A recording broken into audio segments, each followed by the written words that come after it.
Dalawang Marcos na tumatakbo sa pagkasenador ang makikita sa bagong balota.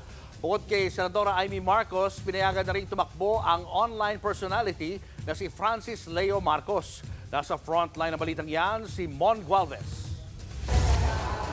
Napurnada ulit ngayong araw ang dapat sanang pag-iimprenta ng balota para sa Bilang Pilipino 2025. Wala raw magagawa ang COMELEC kundi sumunod sa utos ng Korte Suprema. May inilabas kasi ulit na Temporary Restraining Order o TRO para sa dalawa pang kandidato na dapat isama rin sa balota. Kung yan po ang pag-uutos sa atin at yan po ang kakailanganin, bakit ba hindi? Basta may sapat pang panahon. Again, sa puntong ito, yung pong panahon ay numinipis na ng sobra. Pipilitin pa rin doon ng COMELEC na masimulan ng reprinting ng mga balota sa Biyernes ng hapon o sa darating na Sabado, oras na matapos ang pagbabago sa ballot faces at serialization. Kung tutusin, malaking adjustment na raw ang ginawa ng COMELEC para sa mga kandidatong inalis o hindi pinagbigyan sa darating na halalan. Imbis kasi na ikatlong linggo ng Disyembre nitong nakaraang taon ay iniurong nila sa unang linggo ng Enero ang pagsisimula ng pag-iimprenta ng mga balota.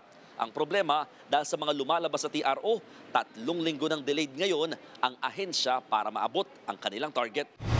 Dinipensa naman ng COMELEC ang nauna nilang desisyon kung bakit idineklarang nuisance candidate ang senatorial aspirant na si Francis Leo Marcos kahit nakatakbo naman ito nung nakaraang halalan.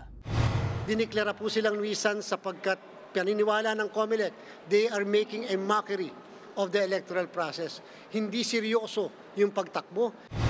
Isa si Francis Leo Marcos na online personality sa mga binigyan ng TRO ng SC. Kahit hindi ito ang tunay niyang pangalan, papayagan pa rin daw ito.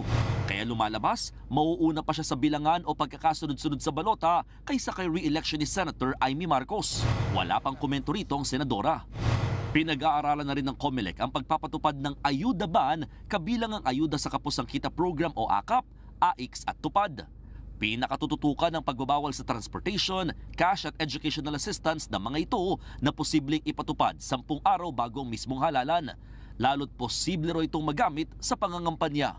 Nagbabalita mula sa Frontline, Mon Gualvez, News 5. Mga kapatid, Julius Babaw po. Iba na ang may alam at may pakialam sa panahon ngayon. Para sa Frontline ng mga balita, mag-follow at mag-subscribe sa social media pages ng News 5.